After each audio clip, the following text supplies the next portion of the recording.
کسی اور زمانے کے خواب میں خوش آمدید. میں ہوں جواد حمدانی. پاکستان ایک اسلامی جمہوریہ ہے. اسلامی جمہوریہ میں کس طرح کا نظام ہونا چاہیے؟ اس وقت ایگزسٹنگ ہمارا جو نظام ہے وہ کیا اسلام کے مطابق ہے یا نہیں؟ بنیادی طور پر اس بات کو سمجھنے کے لیے ہم اس سے پہلے ایک براڈر جو ایک اس کا فریم ورک ہے اس کو سمجھنے کی کوشش کر رہے ہیں کہ اسلام اور جمہوریت کا باہمی ربط کیا ہے اور حق حکمرانی کس کے پاس ہے. آج کے پروگرام میں بھی ہم ظفر اللہ خان صاحب سے اس حوالے سے بات کریں گے. پروگرام میں تشریف آوری کا بے انتہا شکریہ. ظفر اللہ خان صاحب، آپ نے اس سے پہلے حق حکمرانی کی بات کی اور آپ نے کہا کہ اسلام میں اللہ تعالیٰ نے یہ حق امانت کے طور پر لوگوں کو دے دیا. ہمارے پاس تاریخ میں کیا مثالیں موجود ہیں؟ فرض کریں کہ سب سے جو بڑی اور اہم ترین مثال ہمارے لیے ہو سکتی ہے وہ خود پیغمبر اسلام صلی اللہ علیہ وآلہ وسلم کی ذات ہے کہ آپ نے اس حق کو کس طرح سے استعمال کیا. بسم اللہ الرحمن الرحیم. اللہم صلی علی محمد وعلی آل محمد وبارک وسلم صلی اللہ علیہ وسلم. ہم نے پچھلے پروگرام میں یہ بیان کرنے کی کوشش کی اپنی استطاعت کے مطابق حق حکمرانی اس کائنات میں خدا کو ہے اور خدا پاک نے حق حکمرانی عوام کو تفویض کیا ہے اور بطور امانت ہے اور انہوں نے اس کو استعمال کرنا ہے. قرآن مجید نے کہا کہ بطور شرعیت ہوگی. یہ ہم نے اصول طے کر دیا کہ ایک فرد واحد طاقت کی کسی بھی شکل طاقت کے بوتے پہ اقتدار استعمال نہیں کر سکتا. وہ کوئی بھی آدمی خدا کا نمائندہ بن کر حق حکمرانی اختیار نہیں کر سکتا. نبی کریم صلی اللہ علیہ وسلم نے جو حق حکمرانی کا جو اصول متعین کیے اور جو مثالیں دیں اپنی زندگی میں، آج ہم اس پہ، آپ کا سوال ہے، ہم اس پہ طرف چلتے ہیں. نبی کریم صلی اللہ علیہ وسلم بنیادی طور پر پیغمبر تھے، رسول تھے اور نبی تھے. ہم سمجھتے ہیں اس کا مفہوم. آپ کی یہ حیثیت مکہ میں مستحکم تھی. آپ تشریف لائے مدینہ میں تو آپ کو ایک نیا مرحلہ سامنے آیا، وہ تھا سماج کی اور ریاست کی تشکیل، جو غالباً تاریخ انسانی میں بہت تھوڑے انبیاء کو اللہ پاک نے یہ کام دیا ہے. سلیمان علیہ السلام کو ملا، داؤد علیہ السلام کو ملا، اور نبی کریم صلی اللہ علیہ وسلم کو بطور خاتم النبیین رحمۃ اللہ عالمین کے یہ اصول آپریشنلائز کر کے دکھانے کی، ایک عمل ملا کے دکھانے کا مرتبہ کے لیے اللہ نے چنا، مصطفیٰ کیا. آپ جب تشریف لائے مدینہ میں تو آپ نے دو باتیں کہیں. ایک بات آپ نے فرمائی، لوگوں میں نبی ہوں، جو میں دوں گا آپ کو ماننا پڑے گا، جو میں چھوڑ دوں گا آپ کو چھوڑنا پڑے گا. یہ قرآن مجید کا ایک آیات کا مفہوم ہے. میں سادگی کے لیے آیت نہیں پڑھ رہا. یہ آپ کی نبی کی حیثیت سے تھا. آپ نے کہا نماز پڑھو، ہم پڑھیں گے. آپ نے کہا 4 پڑھو، میں نیک بن کے 6 نہیں پڑھ سکتا، میں 4 پڑھوں. آپ نے فرمایا 2، مجھے 2 پڑھنی ہے. آپ نے فرمایا نہیں، میں نے 2 نہ 4، میں نے 3 پڑھنی ہے، مجھے 3 ہی پڑھنی ہے. اب میں بہت اللہ والا بننا کی کوشش کروں، میں 4 پڑھوں گا، میں مردود کہلاؤں گا. تو ایک حیثیت اللہ پاک کے نبی کی یہ ہے کہ جو حکم دے دیا ماننا ہے، نہ سوال نہ جواب. آپ تفہیم کے لیے پوچھ سکتے ہیں، انکار نہیں کر سکتے. وہ جو ہے فائنل ہے. یہ بطور نبی یہ ہمارا ایمان ہے، دلیل نہیں ہے، ہمارا ایمان ہے. ہم کہتے ہیں کہ ہم نے یہی کرنا ہے. ٹھیک، ہمارا کوئی ہمیں شرم نہیں ہے اس بات پہ. ہم نبی مانتے ہیں سارا آنکھوں پر، جو کہا بس اشارہ بھی کریں گے تو ہم مان لیں گے. یہ نبوت کا مقام ہے. آپ نے جب حکمرانی بنانے کی کوشش کی تو آپ نے یہ نہیں کہا کہ میں اللہ کا نبی ہوں، میں نے حکومت بنانی ہے. آپ نے یہ نہیں کہا. آپ ایک ایک قبیلے سے ملے، ہر ایک سے بات چیت کی. اور ایک میں تھوڑا اور عرض کر دوں، جب نبی کریم صلی اللہ علیہ وسلم مدینہ تشریف لائے، مدینہ میں کوئی ریاست نہیں تھی. ہاں یہ بتانا ضروری ہے. مکہ میں ایک چھوٹی سی مدنی ریاست، سٹی سٹیٹ بن چکی تھی، تقسیم کار ہو چکا تھا 3 مختلف. مدینہ ایک ایسا ہی تھا. تو ضرورت پڑ گئی تھی، لوگ سوچ رہے تھے نبی پاک صلی اللہ علیہ وسلم کے آنے سے پہلے 2 بندوں کے درمیان طے ہو چکا تھا کہ یا تو یہ ہمارا بڑا بنے گا یا یہ. وہ کون تھے؟ سعد بن عبادہ اور عبداللہ ابن ابی سلول، وہ جو رئیس المنافق، جو بعد میں منافقین کے وجہ بھی یہی بنی نا اس کی منافقت کی. تاج کیونکہ وہ ان کی پوزیشن چیلنج ہو تاج بن چکا تھا، ان کی بات چیت ہو چکی تھی، اب یہ انہوں نے فیصلہ کرنا تھا کہ یہ ایک پہنے گا یا دوسرا پہنے گا۔ ادھر اس وقت ابھی بات چیت چل رہی تھی کہ اللہ کے نبی تشریف لائے، اب مسئلہ بدل گیا، ڈائنامکس بدل گئے، سارے میں وعدہ ہو گئے مسلمان، وہ مسلمان تو ہو گیا، رہا منافق۔ اللہ کے نبی نے یہ نہیں کہا کہ آؤ میرے سر پہ تاج رکھو، بالکل نہیں کہا۔ ہر کتاب میں ہمارے ہر فرقہ یہ کہتا ہے۔ آپ نے ہر قبیلے سے بات کی، بنی اوس بڑا قبیلہ تھا، بنی خزرج تھا، بنی اوس تھا اور بنی خزرج اور اوس اوس اور خزرج، ان کے سب قبیلے تھے، 8 10 آپ ہر ایک کے پاس گئے، آپ نے ان سے بات چیت کی، آپ نے کہا آؤ مل کے ہم ایک سیاسی نظام بناتے ہیں۔ آپ یہودیوں کے پاس گئے، سب قبائل کے پاس مذاکرات کی، یہ مذاکرات جنگ بدر تک رہے، ٹھیک۔ آپ نے ایک معاہدہ لکھایا کہ آؤ ہم طے کرتے ہیں کہ ہم حکومت کیسے چلائیں گے، اور ہر قبیلے سے اس پہ سائن کرائے، ہر یہودی قبیلے سے سائن کرائے، ہر اوس والے سے الگ سائن کرائے، اور اس میں نام لکھے ہوئے معاہدے میں۔ اصول کیا نکلا کہ جب حکمرانی کی بنیاد آپ طے کرنے لگے، آپ نے نبوت کا دعویٰ نہیں کیا، حالانکہ آپ نبی تھے۔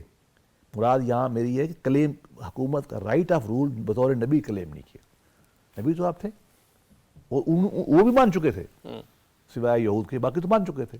آپ نے فرمایا کہ نہیں، آؤ مل کے حکومت بناتے ہیں، اور آپ نے ان کو لکھا معاہدے میں کہ آپ اپنے فیصلے خود کریں گے، چند بڑے فیصلے ہیں وہ میں کروں گا، جنگ کرنی ہے ساتھ ذرے ایک کسی نے کرنا ہے، میں آپ سے مشاورت کروں گا، میں اس کی ڈیٹیل میں نہیں جاؤں گا، اصول بتاؤں گا۔ آپ قانون اپنے قبیلے میں اپنا لگائیں گے، اپنے جج آپ لگائیں گے، میں نہیں لگاؤں گا، فیصلے آپ کریں گے۔ ہاں اگر آپ کا آپس میں اختلاف نہیں طے ہو رہا تو پھر میرے پاس اپیل آ جائے گی، میں ایز اے چیف سن لوں گا۔ اب آپ دیکھیے حکمرانی کا بنیاد آپ نے کیا طے کی؟ مشاورت، دعوے پہ نہیں کی، حالانکہ دعویٰ نبوت کا تو آپ فرما رہے تھے، مسلمان مان بھی چکے تھے، انہیں سے بھی کہا آپ نے، مسلمانوں سے بھی، کہ بھائی آؤ بات کرتے ہیں حکومت کیسے بنائیں گے، ٹھیک۔ تو گویا کہ اللہ کے نبی نے حکمرانی کا حق اللہ کا دیا ہوا ثابت کیا اپنے عمل سے کہ بھائی میں تو آپ کے ساتھ مل کے چلوں گا۔ اچھا جی، ایک سوال چونکہ اس کی وضاحت تھوڑی سی درکار ہے، وہ یہ کہ جو ڈومین ہے کہ کہاں تک نبی جو ہے وہ اللہ کے احکام کے مطابق آپ کو جو پیغام دے رہا ہے اور آپ کے اوپر واجب ہے، اس فرض ہے اس کے اوپر عمل کرنا، اور کہاں سے یہ کیسے طے ہوتا ہے؟ کیسے یہ آپ نے خود طے کیا ہے، کیسے؟ نبی کریم صلی اللہ علیہ وسلم کی شان کی یہ کمال ہے کہ اللہ نے ان کو آپ کو جامع صفات بنایا، آپ کے اندر جرنیل بھی ہے، آپ کے اندر عالم دین بھی ہے، آپ کے ہاں ایک صوفی رہنما بزرگ بھی ہے، آپ کے ہاں روحانی بزرگ، آپ کے ہاں معلم بھی ہے، مزکی بھی ہے، یہی ہے نا، نبی بھی ہے، رسول بھی ہے، دونوں ساری چیزیں اکٹھی ہے نا آپ کے اندر۔ سیاسی آپ کا حکمران بھی آپ تھے، آپ ملٹری کمانڈر بھی تھے، اللہ نے ایک جامع شخصیت بنائی تھی دنیا کے لیے، ایک شخصیت ہے رول ماڈل جس کے اندر بہت کچھ رول ماڈل بنانا تھا نا۔ بالکل ٹھیک، اب اس کا سوال کا پرابلم پیدا ہونے کا خطرہ تھا، یقیناً بالکل آپ نے خود مسئلہ حل کیا۔ ابھی میں آپ کو 2 مثالیں دیتا ہوں احادیث سے، متفق احادیث تمام مکاتب فکر کی۔ اللہ کے نبی مدینہ تشریف لائے تو کھجوروں کو نا آپس میں گرافٹنگ اور پولینیشن کرتے تھے، جی نر اور مادہ کو نہ ملاتے تھے، بالکل ٹھیک، جیسے آج کل ہم پولینیشن کہتے ہیں۔ مکہ میں رواج نہیں تھا، مکہ میں کھجور تھی ہی نہیں، بیرن ایک جگہ تھی، قرآن مجید نے فرمایا وادن غیر ذی زرع، یہ ایسی وادی ہے جہاں زراعت ہی کوئی نہیں، بنجر زراعت ہی کوئی نہیں، غیر ذی زرع، زراعت ہی کوئی نہیں، ہریالی آج بھی کوئی نہیں وہاں، اب تو کوئی مصنوعی کچھ اس کیا لیے ہے وہاں پہ تجارت جو ہے تجارت تھی، وہ فروغ پائی ہے، اب وہاں رواج نہیں تھا، مدینہ میں رواج تھا، یہ زراعت پیشہ لوگ تھے مدینہ کے لوگ۔ آپ گزرے آپ نے دیکھا تو آپ نے فرمایا یہ کیوں کرتے ہو یار، نہ کیا کرو، ایسے ہی غیر ضروری سا ہے، سم تھنگ لائک دیٹ، جو الفاظ مجھے آپ مفہوم پہ جائیں، لوگوں نے چھوڑ دی، اشارہ سمجھ کے اللہ کے نبی آپ نے نبی ہے نا، پسند نہیں نبی فرمایا، عقیدہ جو ہوتا ہے نا نبی سے احترام ہے نا، آپ نے اشارہ فرمایا انہوں نے چھوڑ دی، لو جی اگلے سال فصل کم ہو گئی، پرابلم پیدا ہو گیا. صاحب آپ منتظم تھے نا، مسئلہ تو سامنے آنا تھا، آپ کے حکمران تھے. اب سپلائی ڈیمانڈ کا مسئلہ ہے نا، کھجوریں کم ہوگی، لوگ کدھر جا کے بیچیں گے، کاروبار نہیں ایک ہوگا. معاشی چیلنج معاشی چیلنج آ گیا. جیسے آج کی زبان میں مکہ میں کھجوریں حاجیوں کو دینی ہوتی ہیں، ٹھیک، کیسے دیں گے آپ؟ لوگ آئے، بات چیت ہوئی، اللہ کے نبی نے فرمایا کیا ہوا؟ انہوں نے فرمایا آپ نے اشارہ فرمایا تھا، ہم نے تو آپ کی عقیدت اور محبت اور احترام میں ہم سمجھے کہ آپ بطور نبی ہمیں کہہ رہے ہیں، اور ہم نے تو اس سال وہ ان کو نہیں کیا. ہم نے سمجھا کہ اللہ کا حکم ہے کہ یہ نہیں ہونا چاہیے. آج میں نہ بڑا مشہور فکرہ آپ نے کہا، انتم عالم بامور دنیا میں، بے دنیا آپ ان معاملات میں سب سے زیادہ جانتے ہیں. مجھ سے زیادہ جانتے ہیں. نہیں یہ نہیں یوں کہنا، نہیں، عالم مطلب ہے میں اس طرح ریلیٹیولی. نہیں، ایک ہے اپنے حساب سے کہنا. آپ نے فرمایا کہ آپ دنیا کے معاملات بہتر جانتے ہیں، سب سے زیادہ جانتے ہیں. اچھا، عالم عربی زبان میں الف جب آ جائے یہ افضل تفضیل ہے نا، تفصیل افضل، اکبر، اشرف، سپرلیٹو ڈگری ہے نا، تم سب دا موسٹ نالجبل، یہ مطلب ہے. ٹھیک، دنیا کے امور میں، ورلڈلی افیئرز میں you are the most knowledgeable. مطلب کیا ہوا؟ او بھائی میری نبوت کا یہ ایشو نہیں ہے، یہ بتایا نا آپ نے، جاؤ اپنا کام کرو. جورسڈکشن اور ڈومین طے ہوتی ہے. طے کر. اب سنیں آگے چلیں. دوسری مثال غزوہ احد ہوا، اللہ کے نبی نے فرمایا جاؤ ہم باہر جا کے لڑتے ہیں. باہر لڑیں گے نا، ہر شریف آدمی، بہادر آدمی باہر لڑتا ہے، چھپ کے تو نہیں بیٹھتا. اب مسئلہ یہ ہے کہ مسلمان تھوڑے تھے، حملہ بہت مضبوط تھا، اور ان کو پتا تھا بدر میں وہ کٹ کھا گئے تھے، احد میں ہمیں مار پڑ گئی تھی، بہت نقصان ہوا نا ہمارا. سیدنا حمزہ رضی اللہ عنہ جیسے شہادت ہوئی آپ. شہید ہو گئے. اللہ کے نبی، بس کبھی بتاؤں گا آپ کو، شاید 2 دفعہ آپ روئے ہیں، آپ ان کی جو ہے اس پہ آپ رو پڑے، مطلب تکلیف تھی مسلمانوں کی. وہ واقعہ ہو چکا تھا. اب وہ تیسرا حملہ ہوا تو مسلمان، ان کو پتا تھا کہ تو ہمیں مار جائیں گے. ان کو پتا تھا نبی جو ہے اپنا حکومت بنا رہا ہے، مسلمان پھیل رہے ہیں، ابو جہل وغیرہ کو، ابو جہل نہیں، باقی جو بیٹھے تھے سارے مکہ والے، کہ اس کو مکاؤ ورنہ تو یہ لے جائیں گے. تو بہت زور سے حملہ کیا. ہماری فوجیں کم تھیں، مشاورت ہوئی تو اللہ کے نبی نے بات چیت میں فرمایا کہ ہم باہر جاتے ہیں، فلاں جگہ اپنا فوجیں کھڑی کریں گے. سلمان فارسی رضی اللہ عنہ جو میرے شیخ ہیں، ہمارے بزرگ ہیں، مسکین سے آدمی تھے، آپ کو پتہ ہے نا، مسکین سے تھے، درویش، روحانی شخصیت، بہت اللہ والے تھے. تو وہ ایران سے آئے تھے. ایران میں جنگیں ہوتی تھیں تو انہوں نے دیکھ رکھا تھا کہ جب بہت سخت دشمن آ جائے نا تو شہر کے گرد خندق کھودتے ہیں، وہ چھپٹی پیچھے بیٹھ جاتے ہیں. تو انہوں نے فرمایا یا رسول اللہ اگر اجازت دیں تو میں عرض کروں. آپ نے فرمایا ارشاد فرمایا دیکھو حالات بہت خراب ہیں، خطرہ ہے. تو میں اس طرح گفتگو ہوگی، میں تو اپنے لفظ بیان کر رہا ہوں. ہمیں حکمت عملی اختیار کرنی چاہیے، ہمیں ایک خندق بنانی چاہیے تاکہ وہ کراس کر کے نہ آ سکے. مدینہ کی شاخ اس طرح تھی نا، کچھ پہاڑ تھے، ایک سائڈ کھلی تھی، ایک سائڈ جو ہے وہ کھلی تھی شہر میں، تو وہاں خندق بنا جہاں لیتے سے ہیں پاسبلٹی جیسے آج فوجی بناتے ہیں. بالکل بالکل. بارڈر پہ میں رہا ہوں پاک فوج میں، میں نے ٹریننگ کی تھی سمانی ویلی میں، تو وہ فوج ہماری نوجوانوں نے جی وہ موچے بنائے ہوتے ہیں ادھر ادھر تک. ہم ادھر جو ہے نا، اب ہم چلتے تھے، انڈیا ہمارے سامنے فوجی بیٹھے ہوتے تھے، وہ ہمیں نہیں دیکھ سکتے تھے. تو انہوں نے خندق، اللہ کے نبی بہت خوش ہوئے اور دیکھیں اپنا فیصلہ تبدیل کر کے. کس کا معنی؟ مشورہ حضرت سلیمان. کیوں؟ اور وہ طریقہ کس کا تھا؟ کسرا رسارا روم کا. دیکھیے اللہ نے، نبی نے طے کر دیا کہ جنگی حکمت عملی ہے، نبوت کا ایشو نہیں ہے. یہ حکمت عملی کا مسئلہ ہے. یہ فوجی ٹیکنیک جو دنیا میں چل رہی ہے یہ آدمی بہتر جانتا ہے. ان کی بات مان لی.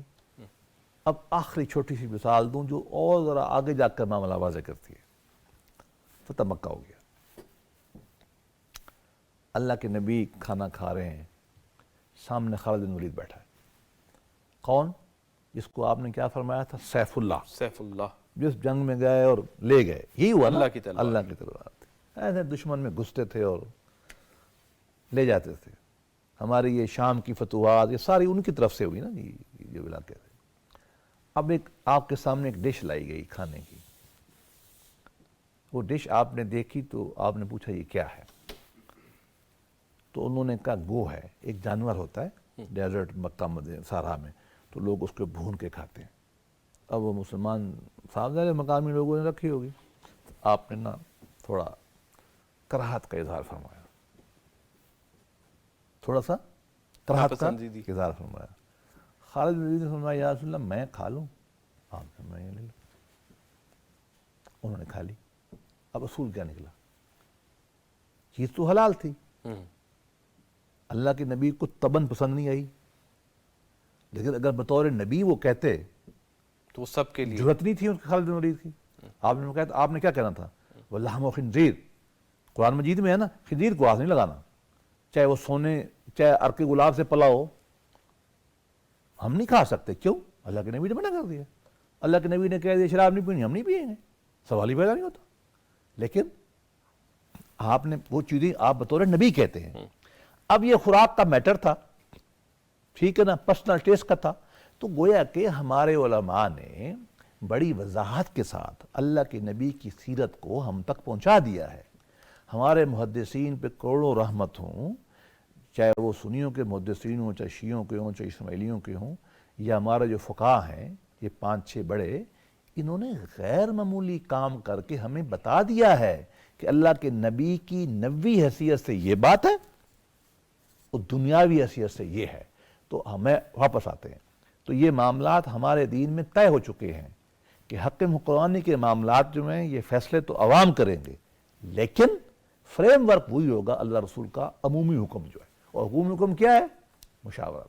تو اللہ کے نبی نے جنگیں کی، اللہ کے نبی نے سیاسی فیصلے کیے، تجارت کی، ٹریڈ کے قافلے بھیجے، جتنے بھی میٹر آپ نے کیے نا آپ نے لوگوں کی مشاورت سے کیے ہیں۔ یہ بتا رہا ہے آپ کا عمل، یہ بتا رہا ہے آپ کا عمل کہ آپ کے نزدیک باوجود کہ آپ مقام نبوت پہ فائز تھے، لیکن رحمت للعالمین کے ہوتے ہوئے آپ نے ہمیں سکھانے کے لیے یہ بات طے کر دی کہ ان معاملات میں فیصلے وہ ہوں گے جو میں آپ کی مشاورت سے کروں گا۔ صحیح۔ اس سے بڑا ہمارے پاس کیا ثبوت ہو سکتا ہے؟ اچھا، بعض لوگ یہ جو قرآن کریم کی آیت ہے اطیعوا اللہ و اطیعوا الرسول اولي الامر و اولي الامر منکم، اس کے حوالے سے بھی بات کرتے ہیں، کہتے ہیں کہ یہ بھی ایک رہنما اصول کو طے کرتی ہے، لیکن اس کی تفسیر اور اس کی کیا کہتے ہیں تفصیل میں کچھ اختلافات بھی موجود ہیں۔ میں چاہ رہا ہوں کہ ذرا اس آیت کے اوپر بھی آپ ایک روشنی ڈال دیں، اور اسلامی نظام حکمرانی میں یہ آیت ہمیں کیا رہنمائی دیتی ہے؟ دیکھیے 3 باتیں کی گئی ہیں۔ اطاعت کرو اللہ کی امر میں، اطاعت کرو آپ نبی کی، اور اطاعت کرو ان لوگوں کی جو معاملات چلا رہے ہیں۔ اللہ کی اطاعت میں تو کوئی پرابلم نہیں، قرآن مجید میں جو حکم آ گیا ہم وہ اللہ کا حکم نہ چوں کریں گے نہ چاہ کریں۔ اطیعوا رسول میں بھی ہمیں کوئی پرابلم نہیں ہے، اختلافات کو فی الحال بھول جائیں، اس لیے کہ وہ سنت یا حدیث ہمارے ہاں موجود ہے۔ یہ الگ بحث ہم کبھی بعد میں آئیں گے، ہمارے ہاں موجود ہے، ہمیں معلوم ہے یہ، اس پہ کسی کا خلاف بھی نہیں۔ اور یہ بات ہم نے طے کر دی کہ اللہ کے نبی نے خود فرمایا کہ ان معاملات میں آپ نے ہماری بات مانی کہ ان میں نہیں مانی۔ اب رہ گئی تیسری اولي الامر۔ ہم یہ سمجھتے ہیں کہ اولي الامر وہی ہوں گے جن کو لوگوں نے چنا ہوگا، چونکہ وہ بھی تو آیا تھا نا۔ اب اصول کیا ہو، تعبیر کے اصول کیا ہے؟ آئین میں جب 3 باتیں مختلف مقامات پہ لکھی ہوئی آپ کو ملیں، آپ تینوں کو ملا کے پڑھتے ہیں، ہارمونیس انٹرپریٹیشن ہم کہتے ہیں، harmonious interpretation of the various provisions of law. قرآن مجید میں آیات 3 آ گئی نا کہ تم اپنے معاملات مشاورت سے کرو، اے نبی مشاورت کرو۔ دوسری آیت آ گئی مسلمان اپنے معاملات مشاورت سے طے کرتے ہیں۔ تیسری آ گئی اللہ کے نبی اور اولي الامر کو منو۔ اب تینوں کو ملائیں گے نا۔ بالکل، اللہ تو مشاورت کا پابند نہیں ہے، بالکل ٹھیک، وہ تو اس سے سلسلے سے نکل گئے نا۔ اللہ کا نبی نبوی معاملات میں مشاورت کا پابند نہیں ہے، دنیاوی معاملات میں آپ مشاورت کرتے تھے، لیکن جب آپ فرما دیتے تھے کہ نبی یہ میں نے کہہ دیا تو لوگ مان جاتے تھے۔ نبوت حق ہے نبی کو کہنے کا، ہم تو انکار نہیں کرتے۔ اب رہ گیا اولي الامر، کون جو حکمران بنے ہیں، کیا وہ کہہ سکتے ہیں میں خدا ہوں میری بات مانو؟ نہیں کہہ سکتے۔ یہ نقطہ سمجھنے والا ہے۔ یعنی کیا یہ ہر حکمران کے اوپر صادق ہر ہے؟ ایک پہ ہوگا اگر نبی نہیں ہے تو۔ کیا وہ کہہ سکتا ہے کہ میں نبی ہوں میری بات مانو؟ نہیں کہہ سکتا۔ نہیں کہہ سکتا۔ وہ دنیا دار عام آدمی ہے، فالبل. کیا وہ کہہ سکتا مجھے اللہ نے ملایا میں تمہارا چڑھا بیٹھا ہوں؟ نہیں. کیا وہ کہہ سکتا ہے کہ مجھے رات خواب آیا تھا میں تمہیں حکمران؟ نہیں. ہم چنیں گے نا اس کو. ہم نے چن لیا ان آیات کی روشنی میں. اب بات یہ کہ جو بھی نظم بنے گا ہم نے اس کی بات ماننی ہے. آج پاکستان کا نظم ہے نا, میں رستے میں آ رہا تھا, ریڈ لائن جو ہے نا وہ ٹریفک ہو رہی تھی, وہ کیا نام ہے, ریڈ لائٹ تھی. میں بہت پڑھا لکھا, اللہ معاف کرے, پاکستان کے حساب سے آدمی ہوں, پیسہ بھی ہے, اقتدار بھی ہے, عہدہ بھی ہے. مجھے حق ملتا ہے کہ میں وہ چھوڑ دوں؟ ایک سپاہی کھڑا ہے, وہ مجھے چلان کرے گا نا, بالکل کرنا چاہیے. میں اس سپاہی کی بات مانوں گا کہ نہیں مانوں گا؟ ماننی چاہیے. اچھا وہ نہیں ہے اگر ریگنل, وہ کیا کرتا ہے, یوں کرتا ہے, 100 گاڑی کھڑی ہوتی ہے, وزیر بھی کھڑا ہے, عالم دین بھی کھڑا ہے, محدث بھی کھڑا ہے. کیوں؟ وہ اولو الامر ہے. وہ کیا ہے؟ اولو الامر ہے. اس وقت اس جگہ کی ذمہ داری وہ اس کو سونپی گئی. ہم نے لگایا نا, وہ ہمارا نمائندہ ہے. یہ مراد ہے اس کے, جس کو ہم حکمران بنائیں گے ہم اس کی مانیں گے. یہ الگ بحث ہے کہ اس کے اوپر ہم نے شرط لگائی ہے کہ آپ نے پہلے 2 کو ماننا ہے, اللہ کو, اللہ کے نبی کو, جو جنرل رسول ہیں حدیث قرآن, آپ ان کے تابع ہیں. اللہ کی, اچھا ہمیں بھی یہ کہا گیا ہے کہ آپ اگر وہ آپ کو حکم دیتا ہے خدا کی اور اللہ کے نبی کی خلاف ورزی کا, ہم نہیں مانیں گے. کیونکہ اصول ہے نا حدیث شریف میں فقہا کا کہ انسان کی اطاعت اللہ کی مخالفت میں نہیں ہو سکتی. یہ اصول ہے نا. ایک مجھے بادشاہ کہتا ہے شراب پیو, میں نہیں پیوں گا, مجھے بھلے سزا کر دے. مجھے کہے سور کھاؤ, میں کہوں گا نہیں کھاتا. وہ مجھے کہے اللہ پاک, اللہ نہ کرے کہ اللہ پاک کے نبی کے بارے میں سخت الفاظ کو, میں نہیں کہوں گا, چاہے مجھے قتل کر دے. کیوں؟ میرے لیے وہ سپریم ہے. لیکن آپ نے جو 2 بڑوں نے, اللہ پاک اللہ کے نبی کے احکام کی روشنی میں جو میں نے اپنے نمائندے چنے ہیں, ان کی بات مجھے ماننا ہے, ورنہ فتنہ پیدا ہو جائے گا دنیا میں. یہ مراد ہے. اس سے مراد یہ تھوڑی ہے کہ میں آپ گردن میں بیٹھ جاؤں اور جو چاہوں کروں, تو پھر ہلاکو خان بنے گا. پھر یزید پہ کیا اعتراض ہے آپ کو؟ اگر وہ کہتا ہے کہ میں بیٹھا ہوں, یزید یہی کہتا تھا نا, خلیفۃ اللہ کہتا میں بیٹھا ہوں, آپ پھر کیوں روتے ہو, کیوں چیختے ہو؟ ہم جہیز چیختے ہیں, ہم حسین کو کیوں ہیرو مانتے ہیں؟ انہوں نے کہا میں یہ ماننے کو تیار نہیں ہوں کہ تمہیں اللہ نے حق دیا ہے اور تم ڈنڈا لے کے بیٹھے ہو گئے تم معاویہ, مطلب تم ہو گئے ساری بہت بڑی حکومت کے, حضرت معاویہ کے بچے بھی ہو سکتے ہو, حکومت بھی تمہارے پاس ہو سکتی ہے, تو دمشق میں, پیرس میں, لیکن کسی حد کے اندر رہ کر میں نہیں مانتا. امام حنیفہ نے بھی یہی کہا, انہوں نے کہا میں تمہاری حکومت کو جائز نہیں سمجھتا. 2 دفعہ بلا کے کہا, انہوں نے کہا بھائی میں نہیں جائز سمجھتا. 2 علی کے خاندان کے لوگوں نے جب خروج کیا, سیدنا امام ابو حنیفہ جو پاکستان کے 80% لوگوں کے امام ہیں, انہوں نے مالی معاملت کی. وہ بڑا وقت نہیں ہے کہیں بتاؤں گا, وہ ان کو جائز نہیں سمجھتے تھے. آپ نے نصیحت فرمائی تھی کہ جہاں ان کی زمینیں چھین کے بڑھائے تو مجھے دفن نہیں کرنا, ان کو بعد دفن کیا گیا. اتنے ہمارے بڑے سخت تھے. بھائی اولو الامر ہمارے ہیں, ہم اولو الامر کی بات مانیں گے بشرطے کہ اللہ نبی کا وہ حیا کرے گا. نہیں کریں گے تو ہم خروج کریں گے, ہم ان سے لڑیں گے, یہ الگ ہمارا مسئلہ ہے. لیکن جب ہم نے ان کو بنا دیا ہے, حیات اجتماعی میں وہ فیصلے کرتا ہے, تو صدر پاکستان کے لیے بھی جو سب سے ہائیسٹ ہے, وزیر اعظم پاکستان جو سب ہائیسٹ ہے, اس پہ لازم ہے, واجب ہے اندر لا آف پاکستان اور قرآن کی اس آیت کی روشنی میں کہ وہ اس سپاہی کی بات مانے. بالکل صحیح. بہت شکریہ تشریف آوری کا. اور ابھی اس موضوع پہ بہت سارے پہلو اس کے باقی ہیں جو آپ سے ہم اس حوالے سے رہنمائی لیں گے آئندہ پروگرام میں.